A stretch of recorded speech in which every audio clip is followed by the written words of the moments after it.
Hello, everyone, and welcome to the fourth and final round at the 2022 Memorial Championship presented by Discraft. We're here with our FPO lead card at the Vista del Camino course, and I'm again joined by Jamie Spencer. And Jamie, a little bit of movement, but it seems like we have a two-woman race for the most part, and, well, Henna's trying to make it interesting. We'll keep an eye on her. Here we are on hole 10, though. Yep, hole 10, nice long shot. You got a Mando right off the tee, that left tree there. You got to stay right at that, keep it down the fairway.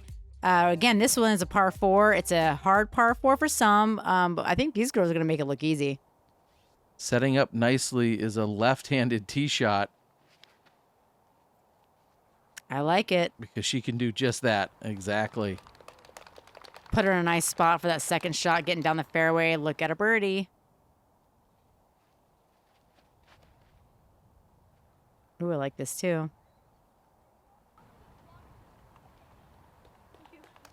Yep. Exactly what you're looking to do. This might be a little bit out of reach for Ohn in terms of getting a birdie. Unless she cans a long putt, she's going to need two nearly picture-perfect drives. Yep. Jen, on the other hand, considerable amount of distance. And, wow, that looked like a favorable kick out into the fairway. It did, and I think that she was expecting a lot more distance out of that too, so I don't think she's going to be happy with that. But the fact that it did get kicked back into the fairway is a bonus. Looks like we got a little bit of a tree hit there. Came up short. But she is in a good spot for a second shot. Yeah, anywhere left or left center, I feel like still gives you an opportunity to get up and down and save the par. And what a turnover. Yeah. Wow. If you find yourself in those little baby trees off to the left, they can get tricky and they can get in the way of your line. So I know Owen's got a couple of them here, but she gets right through them just nice. From there, it'll be a short approach or maybe a long bid. And although Jen didn't get as far as she would have probably liked, she can get it from here. Looks like she's a little too excited. Oh, don't come back. Don't come back. It's coming back. And at least she's to the right of that tree. That's a bummer. That hill really does sneak up on some of those shots, too. Yeah, and that's, back-to-back throws. We see her just really over-cranking on it, and hence the turnover. Here's Emily, and unfortunately, she needed a little bit more of that positive edge to possibly get it to skip up and to the right.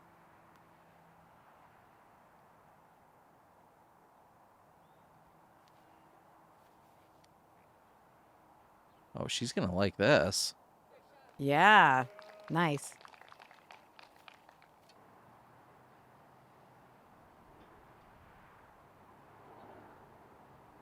And Ohn does have a full-blown approach shot here. That's certainly outside of her long jump putting range. Also see her husband, Justin, on the bag. The forehand upshot is actually a really good choice for this basket. If you do a right-hand upshot, that hill, again, makes you want to skip and roll. And people just roll right outside the circle, leaving you a really hard putt. So the forehand shot is a really wise choice for this particular basket. That's a solid approach shot there for Emily. She'll be right next to the pin for the par. That's exactly where we find Kristin. Look at them with this basket just surrounded. All good upshots.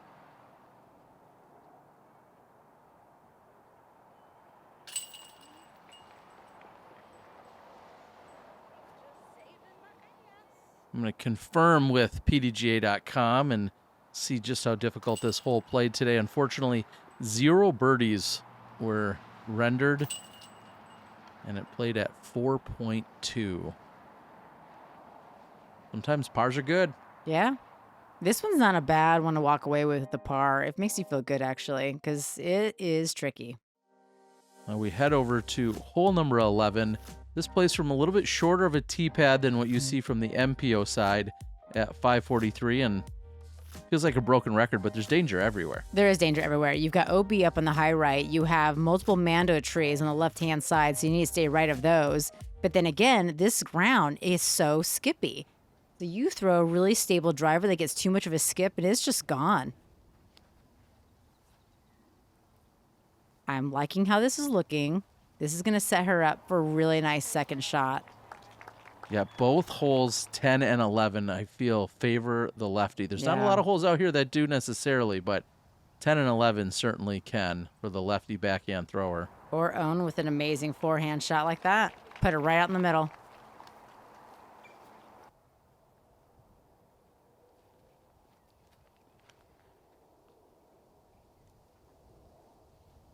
Come back.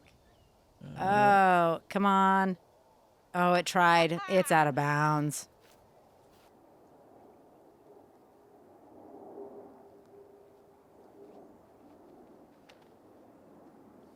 Kristin trying to take advantage of the mistake seen by Allen.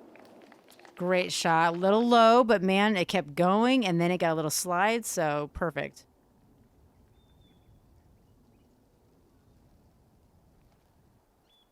Ohn with a standstill. Ooh. That's wide, and it Oh, barely misses that first Man. pole. And she'll have a putt probably just outside the circle. yeah, yeah.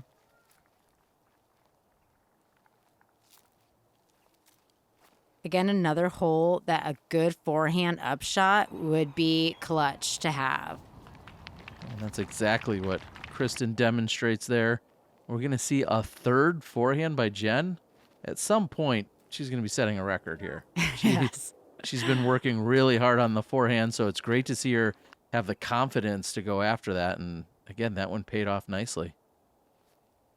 And then our left-handed shot, same kind of equivalent to a forehand. She's got the left hand upward hill roll. Perfect. And this is at least 10 feet outside the circle. Oh, yes. Ohn Scoggins from way deep.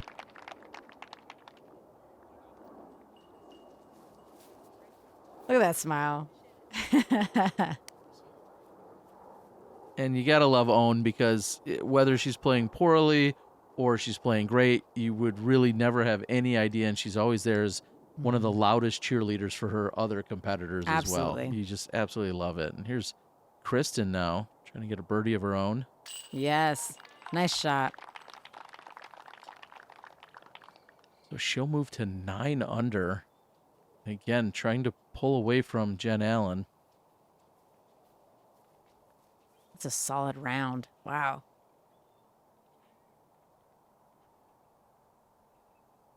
There we go.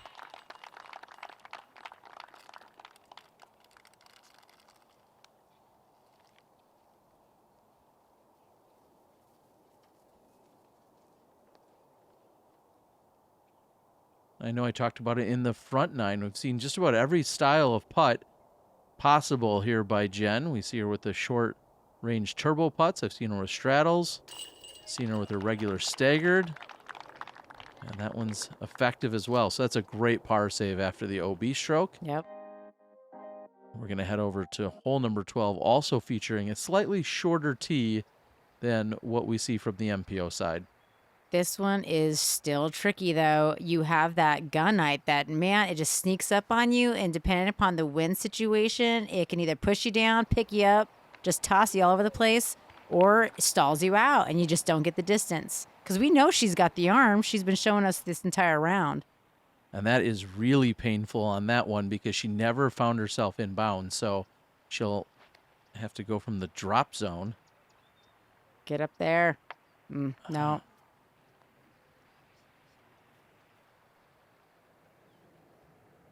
And Kristin with the forehand. There's a little left to right wind that's going to aid this shot. Oh, no, and it just comes up short by inches. And Jen's thinking, man, I can pick up some strokes on everybody. All I have Yeah. to do is just throw it over, and I'm likely going to at least walk away with a par, or And there you go. even better, has a great look at birdie.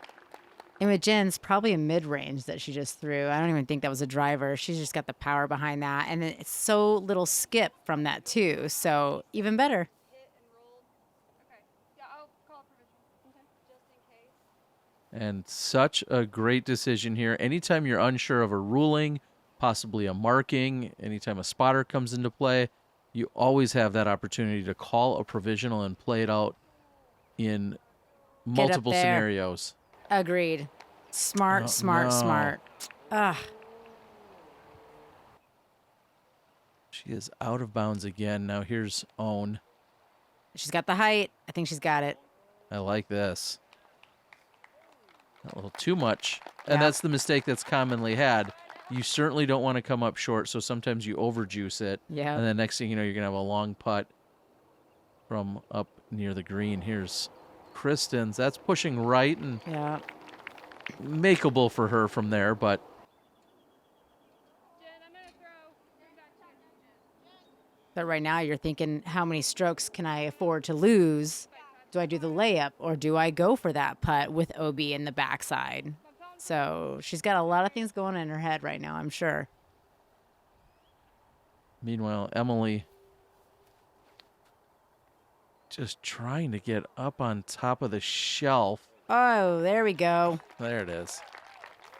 Gosh, her foot got so close to the edge there, too. Ugh. Makes me nervous.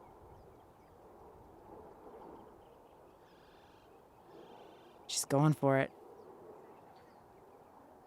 And just as you said, you have Yeah. to worry about the OB behind, and that one sits down, so it's not a problem. This is for Ohn to save her bogey.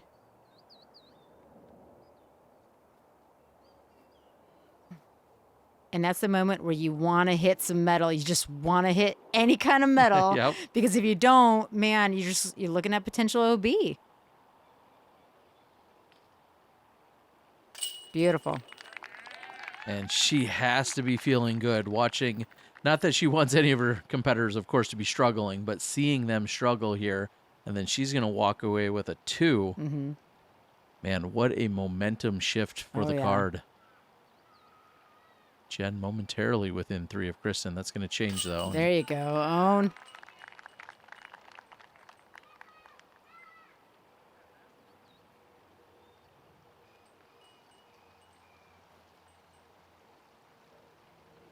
And looking here at hole number 12, it averaged 3.2. There were actually quite a few birdies out here. However, our card finding more struggles than otherwise. Jen, the only birdie on the card. Evelina and Henna also both picked up birdies. Katie and Maria as well.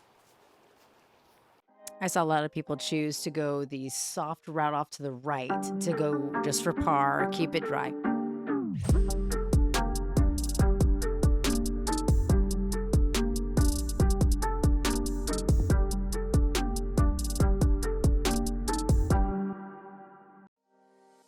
Thanks to Jeff and Resistance Disc and the entire crew over there. Hole 13, 405 feet. And this, well, this is a tough one.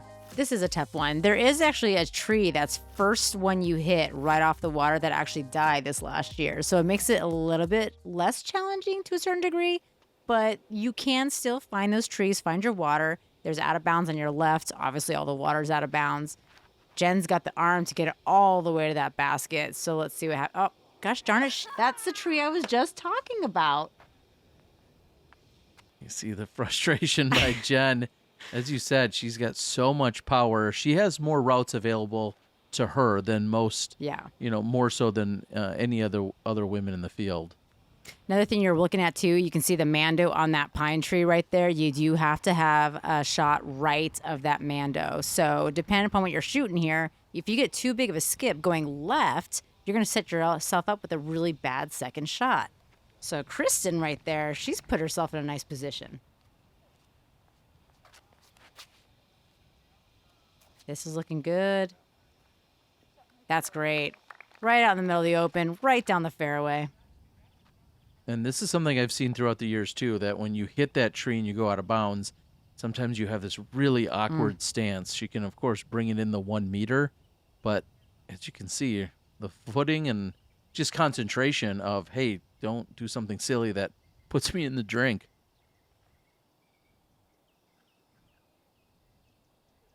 Great upshot. Yeah, just like you said, that back foot is so easy to slip off that edge. Oh my gosh, you're trying not to fall, but you want to execute at the same time.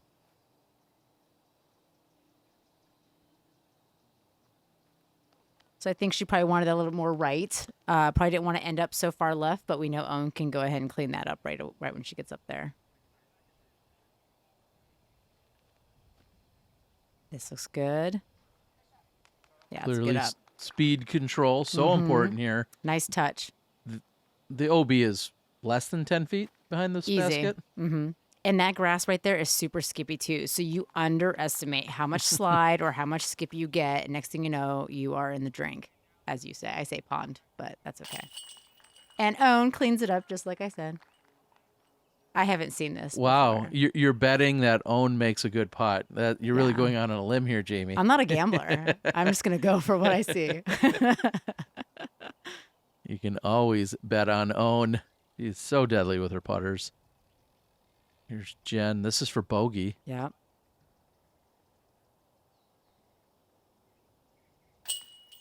Man, her putting is on point. Yeah, it really has been all weekend. As we've been watching the coverage, I know that's been a little bit of a weak spot for her in recent tournaments in the last year or so, but she has really been putting in some work to get it cleaned up, and it's shown this weekend as she's here contending. She's now 2 off the pace of Kristin with the bogey, but she has certainly made it a great battle.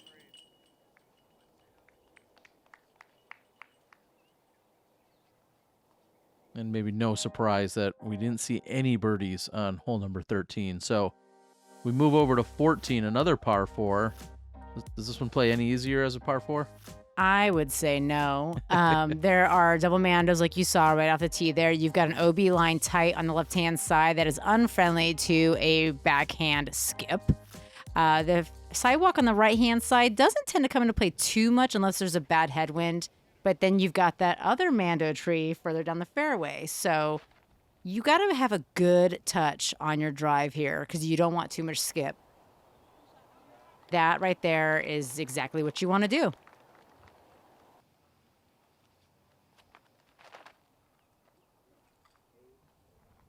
And looks like Kristin is going to repeat the same shot a little further down. Beautiful spot to be.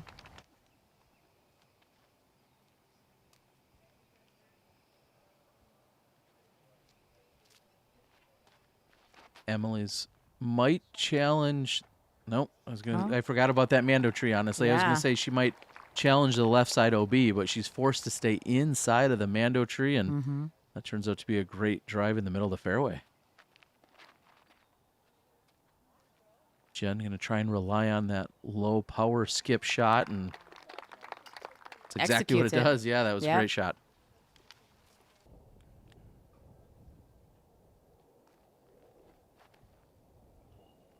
So I feel like they're making this look easy. I would have to say I don't think those 2 shots are usually that easy, but they are just so talented that they're just executing. So they're making it look really good. Kristin opts for the forehand, and all this has to do is catch a little edge, and it does. A couple of skips. Wow. As you said, making it look easy. And she flirted with that OB line. You saw the OB line flag line right there to the left, and she just executed beautifully.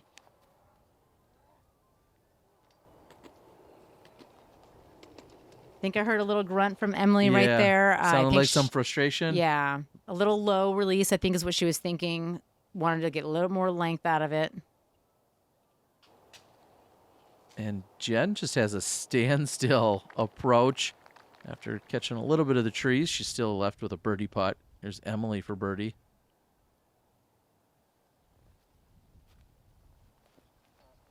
I got to say, though, I think with Jen's power, I think if anything, those trees probably helped her. I think they slowed that disc down because it was coming in hot. I think she would have gotten a potential skip, put her outside the circle long, if anything, in that. So I think the trees did a good thing. She hit metal. I wouldn't be disappointed with that, but obviously she wants the birdie on that. You heard her say it's a tailwind, so pushing the disc down. Jen has just about 25 feet. And she threw it about 24 and a half. Yeah. Unfortunately. It was a great bid. You got a tailwind with an elevated basket. Yeah, You that know? sounds like a recipe for some frustration. Yep. And Kristin now picks up another stroke. She started the day at 8 under. Jen started her round at 5 under. So you're seeing them basically even par on the day and back to where they started.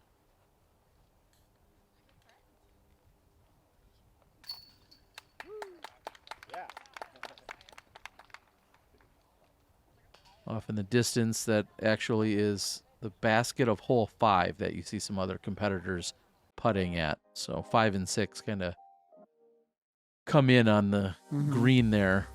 Here we are on hole 15, though. This is a little bit of a softer par 4. It is a softer par 4, and it's one that we can get. So we like the fact that we have a possibility for a birdie here. It makes you feel good.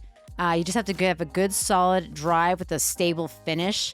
You have a couple mando trees on your left-hand side, but if you can get past the little barrier of trees right there, you've got a nice, clear, open shot to get that birdie look. Just do that, is what I'm saying. Yeah. That's pretty much it. I feel like most of the shots on this course and what we're seeing here, you could just say, oh, just do what Kristin just did. Yeah. And you're going to be doing just fine. Nice pool, Owen. Thank you. She'll have a few more trees to contend with Yes. that Kristin won't. But Owen's got that forehand shot, and I think from there, the forehand would be a good choice.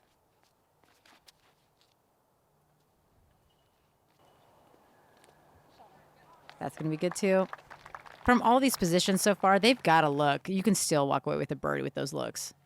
Let's see if Jen can take advantage of the distance she has here. I like the hold. It's holding long enough, and now a good fade. Wow, that was the no-look drive. She Yeah, knew she just had walked it. away. Shh, I got this. Just dropped it and walked off. The Ohn does have options. You said she could go Yeah. forehand. She also has a good standstill. Yeah, she actually had more of an open look than I thought, to be honest. I thought it was going to be a little bit tighter than that, but that was good.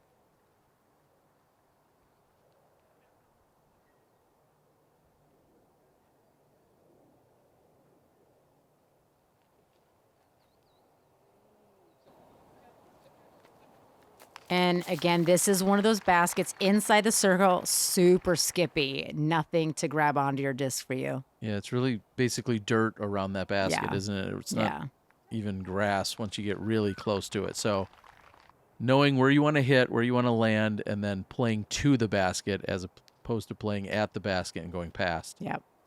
Thus, you see Jen just put that on so much height and a little bit of an angle. She wants it to hit and just stop instead of hitting and skidding or skipping.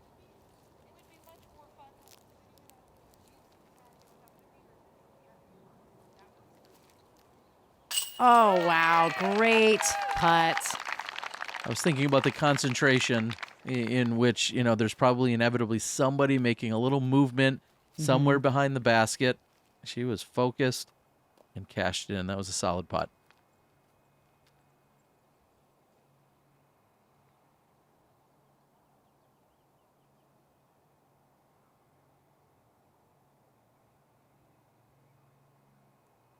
Oh. Oh, that hurts. She'll walk away with the par.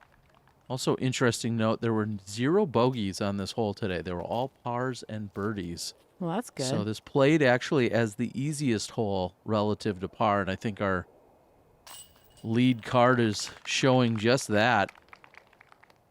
Jen didn't quite convert, but I think we're going to see 3 birdies and a par. So taking care of business here on 15. And speaking of taking care of business, we're going to have our last commercial break. Thank you to the supporters and sponsors of all this weekend's coverage. We'll be back with you on the Tee of 16 in just a moment.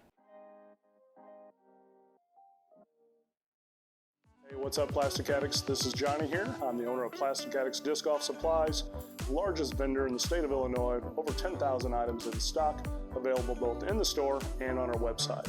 We're offering a code for a discount for everyone watching the Memorial coverage. It's Memorial 10. Get you 10% off anything on the website, and we always offer free shipping on any orders of $70 or more. So check us out at plasticaddicts.net.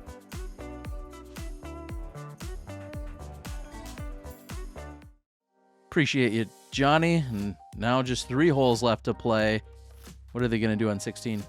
Well, first you're going to tee back a little bit further than what we just saw, that little kickoff there. So our tee pad's been pulled back. So you've got a tree right off the right-hand side. Then you've got a left Mando tree that you have to stay right of. So you got to throw a little bit low, but you want to get up the hill as well. So a lot of times you see a forehand shot or a little bit of an ante. So we'll see what they do. And this So, is yeah. heading toward trouble. It We were is heading thinking towards the trouble. same thing at the exact same time, and unfortunately that's going to carry over the sidewalk, and that's going to be out of bounds. She did carry most of the distance needed. So that's what I think she was trying to do. She's trying to get more of a turn out of that to head uphill and finish it a little bit softer. I think it just didn't execute. If you go a little bit stable, you're going to skip out of bounds faster than you think. One of the holes I do feel sets up a little bit better for the lefty. Yes. And look at that And forward roll. Just look at fall over. that. Fall over. There it is. It kept going and going and going. Nice. I was worried it was going to flip up and turn the other way and head toward Yeah. the sidewalk. So it certainly a great roll. And here's Jen.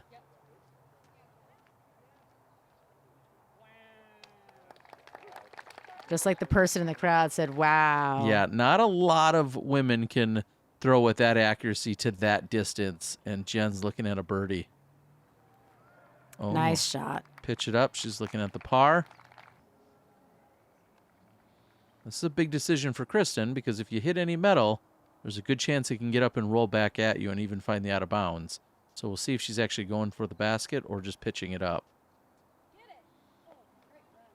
I think that was going for the basket. I'm going to say that was not a pitch up. There's not a lot of chill in Kristin's game there. One thing she's got going for her, though, is that she's a flat putter. If she were the kind that puts that on a hyzer, hits metal, she would definitely have stood up and rolled away. So I think putting flat and that was very, very smart. And you saw as Emily's putter hit the ground, she was asking just for it to sit. So doesn't convert on the birdie, but walking away with a par, not too bad. Jen wasn't able to convert her birdie. Otherwise, she would have picked up 2. Instead, it's just going to be 1 on Kristin, and just holes 17 and 18 to play.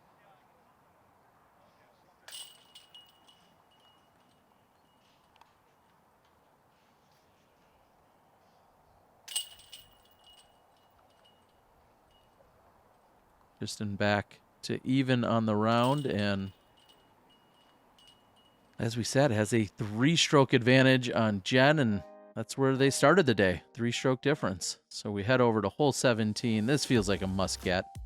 It does feel like a must get. You are on the top of the hill shooting down to this basket, OB type behind it. You also have the ability to possibly hit some trees, hit a light post. Just depends on what you're going for. But you kind of need to shoot a little downhill. It does have a lot of skid on the ground right here as well. So you got to watch how much power you put behind this shot right here. Little left to right wind coming in.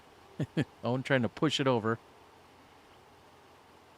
All right, inside the circle. About 8.5 meters. Shout out to all my European watchers.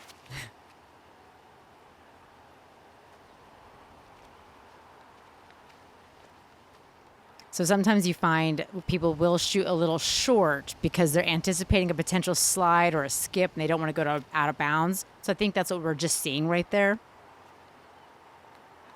Just as you said, Jen doing just that, coming up a little bit short, gets a little skip forward. Here's Kristin. And Kristin's throwing, I believe that's a harp that she throws over and over and over, and we know that's a little bit of a slower speed, mid-range that's got some stability, and it's also relatively soft, so it's not going to get up and necessarily bounce hard and roll away.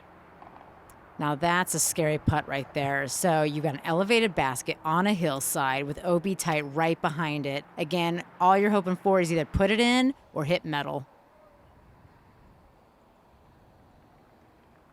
And I think Ohn is waiting for the chase card to tee on 18. And then left side corner pocket. Ohn Scoggins having an afternoon. She started the day at 2 under, and now she's 4 under, doubling up her score. and currently looks like one of the hottest rounds in the FPO division today.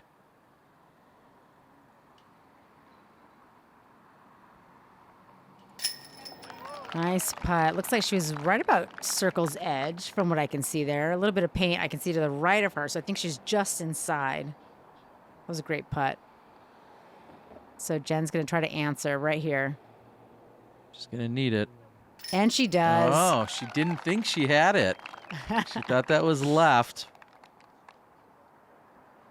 Probably feeling a little pressure after the last putt, so wanted to make sure this is clean. And again, there's so much pressure on this hole. Just takes a little bit of a miss, and next thing you know, you're on the sidewalk. So that is a great putt to walk away with. We're moving on to our 72nd hole of the tournament. Thank you, guys. It's been a wild ride this weekend, and big shout out to the camera crew that's been hustling around getting so much coverage. I couldn't do it with all the guys that are here making it happen, so thank you. And hole 18, no walk in the park. No walk in the park, indeed. So you're teeing off across the water. You've got the two double mandos right there, right off the sidewalk to keep it out of the sidewalk, keep our pedestrians safe. So you got to get it over the water, get a little bit of stability in the end, but not skipping out of bounds at the same time. That is going to be a great look for an upshot taking a par.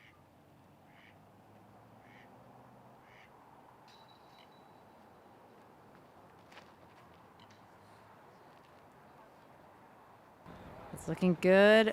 Let's watch the skip settle. Doesn't settle in time.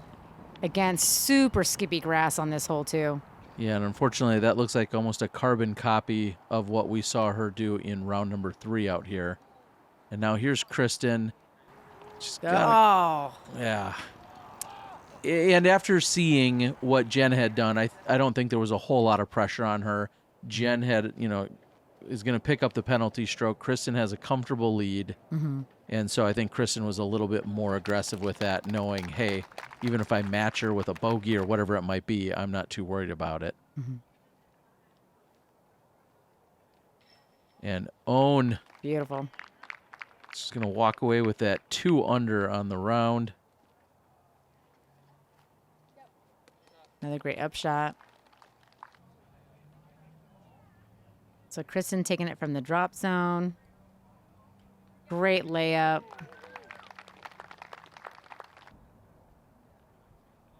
So this looks like, okay, I was going to say this looks like it'd be something she could get. Yeah, and I'm guessing she was maybe even taking a look and realizing what the scores were, knowing that she had a little bit of cushion there, and that if she walked away even with the bogey, that she would still secure the second place finish. So smart play there by Jen. Yeah. Things could get a little squirrely otherwise. You hit the basket and it rolls somewhere. Protecting that second place podium spot, Ohn Scoggins, good friend and innovative teammate, will take 3rd place. Ohn with the 2nd hottest round in the division. And congratulations to Kristin Tattar, your champion. She'll tap in for the bogey, but it doesn't matter as she is crowned champion. What an incredible weekend. Jamie, thanks for joining. Thank you for having me. It was great to watch these because I haven't even seen this round yet. Oh, man, they just played so good. Going to take a quick look at the scores where we'll see Hannah Blumrose comes in with the hottest round as Kristin walks over and hugs her boyfriend Silver. And happy birthday to Kristin's daughter. Exactly. It was what an incredible performance, and she fought it out with Jen throughout the weekend. They had a great battle, and she, of course, had to take down other European competitors in Hannah, along with Evelina and her good friend Katie. So looking at the scores one final time, Kristin's your champion, 8 under. Jennifer Allen finishes in 2nd, Ohn in 3rd. I'm going to catch up with the champ, Kristin Tattar. We'll see what she has to say. One last time, thank you to the camera crew and the staff. Thank you to the sponsors. Jamie, thanks. I'm the Disc Golf Guy, and that was my video blog. We've caught up with our champion in Kristin Tattar. And Kristin, 4 rounds. Again, another long tournament. How does it feel to be the champion? Well, it feels very good because my shots weren't exactly how I visioned them. and I lost 3 of my go-to drivers. So it was definitely a challenge, and I'm so happy to come out of this challenge as a winner. Yeah. Yeah, it was hole number 2 Yeah. at Fountain, and as you said, you threw a few of your favorite discs out there. How many backups do you have? How much are you traveling with, and was it hard to replace those? Yeah, I only had one backup, and I actually put it in the bag before the round. I normally didn't carry it around, but maybe I had the feeling. I don't know. But like, yeah, I don't really think about it anymore. I will get new favorites, so I don't stress about it anymore. But it just takes some time to get used to the new discs again. Talk a little bit about the competition. I mean, we had 2 or 3 other European women here that you were competing against, who you see all the time. Yeah. But then you had Jen Allen, who played really well. You had Ohn Scoggins, Emily Yeah. Beach. We had a lot of really good women competitors here this Yeah. weekend. How did that feel playing against all the best that are here? I feel that the field was quite tight actually in the top, and Jen is absolutely amazing with the long distance shots, and Owen is amazing at putting, and I mean the Finns, they had some problems on the putting green, so I feel for them not having a great tournament, but like I'm sure they will get it fixed. I did see some like amazing drives from them, so I'm sure it will be fine. And now next up will be Waco, and that's going to start in just a couple of days. You've got about 14 hours of driving if you went straight there. What are you going to do to relax and to get ready for the next event? We're actually flying there Oh, tomorrow okay, morning. better, even way better Yeah, then. yeah. So Monday fun day, no disc golf. I love it. We'll see what we come up with. We haven't made any plans yet, but I'm sure we're not going to play tomorrow. So Monday Fun Day has been something that's been a phrase on tour in the U.S. for many years. Okay. Is it the same in Estonia and other places, or is No. that something you picked up from being here and realizing? No, I didn't even know that. Okay, Yeah. okay. It's just, I guess after a long tournament, it's just seems normal to like have a day off and just enjoy and relax and don't think about disc golf. So that's what we do. I love it, and you certainly deserve it. You've played 8 rounds over the last week and a half or so between LVC and here, and now you're the champion. We've had a lot of international viewers that absolutely love watching you guys play here on the channel and throughout your entire year. Anything you can say to everybody out there that watch? They really wanted to support all of you guys. Well, thank you for watching, thank you for supporting, thank you for messaging me and all the other girls. We love it, and I hope you enjoy watching more rounds on Terry's channel. That's true. Well, this is Kristin Tattar. She's your champion. Thanks to all of the staff and crew at the event, and also my incredible cameramen and editors all weekend long. 4 rounds, and like we said, Kristin's your champion. We'll see you next year at the Memorial Championships. Bye-bye.